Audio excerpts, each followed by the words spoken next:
रामटेक बंगल्यात आल्याबरोबर मुंडे साहेबांचं दर्शन आणि इकडे आत आमची पूजा चालू आहे. भरभरून फुलं, सुंदर सुगंध, दीप, धूप, नैवेद्य, आरती असा सर्व संगीत अशी पूजा.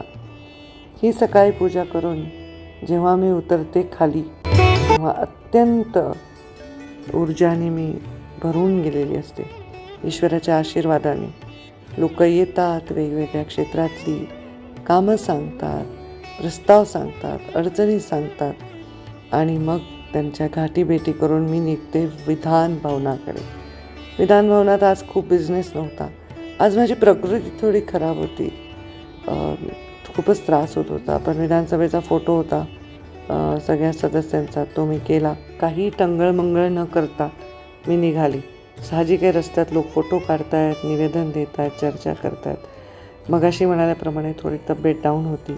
घरात आली तर या 3 बछड्यांनी माझी डाऊन तब्येत अप केली आणि मला एकदम फ्रेश केलं. खरंच निष्पाप आणि प्रेमळ, कुठल्याही अपेक्षा न ठेवता आपल्यामधली सकारात्मकता कायम ठेवण्याचं काम हे बछडे करतात.